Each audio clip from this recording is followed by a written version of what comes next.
যারা এই দোয়াটা পড়বে আল্লাহ আপনারে গুপ্তধন হাতে দিবেন।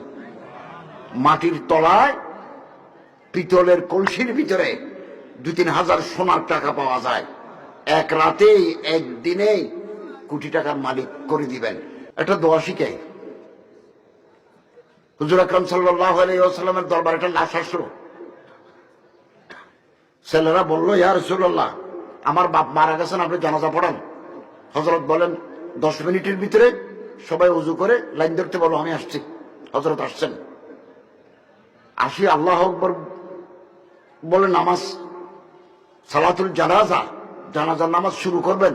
ফাইলতাফাতান নবী সাল্লাল্লাহু আলাইহি ওয়াসাল্লাম ইলান নাস, হযরত পিছনে ফিরলেন, বলতেছেন, ও দেশবাসী, এই মানুষটা যেটা আজকে খাটের উপর আছে, এটা এক সময় বাজারে আসতো, মসজিদে যাইতো, আমাদের সাথে দেখা সাক্ষাৎ করতো।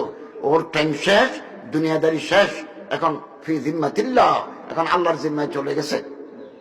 আমি জানতে চাই এই মানুষটা দুনিয়ার লেনদেন পরিষ্কার করে গেছেন কিনা। হাল আলা সাহিবুকুম দাইনুন, তার কোনো কর্জ আছে? তোমরা কোনো কর্জ পাইবে? জানাজার কাতার থেকে এক মানুষ দাঁড়ায় বলে, ইয়া রাসূলুল্লাহ, আমি পাবো। হযরত ডাকি বলেন, কত পাইবে? দিনার আনে 2টা সোনার টাকা পাবো, 2,20,000 টাকা। ছেলেকে ডাকি বলে, আল্লাহ রাসূল বললেন, এই যে মানুষ দাবি করছে তোমার বাবা টাকা পাবে, কথা ঠিক কিনা? ঠিক। তো তোমার বাবা দেয় নাই কেন? হুজুর, আমার বাবা ব্যবসা মারি খাইছেন। তো তোমার বাবার জায়গা জমি নেই? আছে, ছিল, এগুলো তো আমরা বাইরে ভাগ করে নিছি। হযরত বলেন, আমি তোমার বাবার জানাজা পড়াবো না, তোমার বাবা দোষী, আসামি, দুনিয়া থেকে বিদায় হচ্ছে, লেনদেন ক্লিয়ার করে নাই, চলে যাচ্ছেন। যাওয়ার সময় হযরত বলে গেলেন, সল্লু আলা সাহিবিকুম, তোমরা যে কোনো একজনের জানাজা নামাজ পড়ে দিও, আমি আসামির জানাজা পড়াবো না। পিছন থেকে হযরত আলী আসি বলেন, ইয়া রাসূলুল্লাহ, হুমা আলাইয়া, হুজুর, এই 2 টাকা, 2,20,000 টাকা আমি দেব। এই দেশি মানুষ হযরতের জানাজা পড়লে আল্লাহ ওনারা দয়া করে পার করে দিবেন।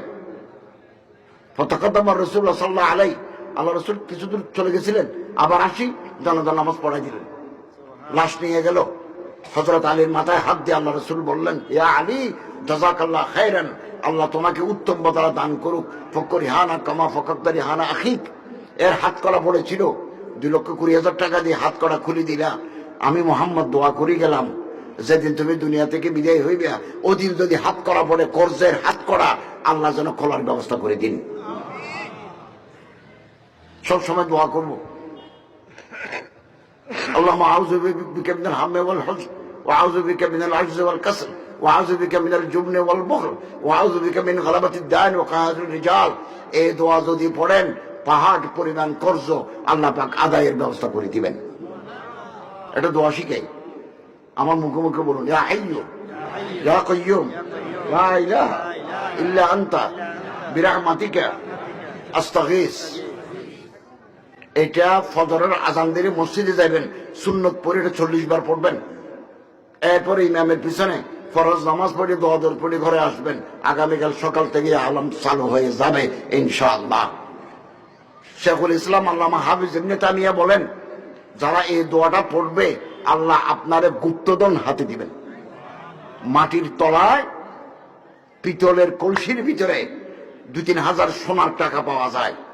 এক রাতেই একদিনেই কোটি টাকার মালিক করে দিবেন। শেখুল ইসলাম আল্লামা হাফিজ ইবনে তামিয়া মাজমুউল ফাতাওয়া কিতাবে লিখেছেন, আল্লাহ কি গুপ্তধনটা কি আল্লাহ বলেন নাই। আল্লাহ বললেন, আমি বলবো না, গুপ্তধনের মতো কপাল খুলে যায় এরকম জিনিস দেব। কি দেব আগে বলবো না, আমল করতে থাকো, আমি দিতে থাকবো, এক সময় তুমি পাবে। এটা আমার এখতিয়ারে রাখি দিলাম, আমি বলবো না।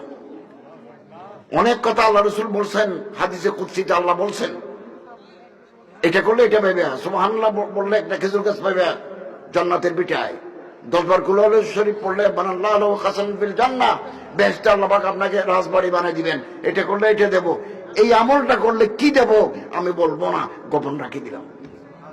আমরা এই আমলটা করতে থাকবো। আল্লাহ তাআলা আমাদের তৌফিক দান করুন, আমিন।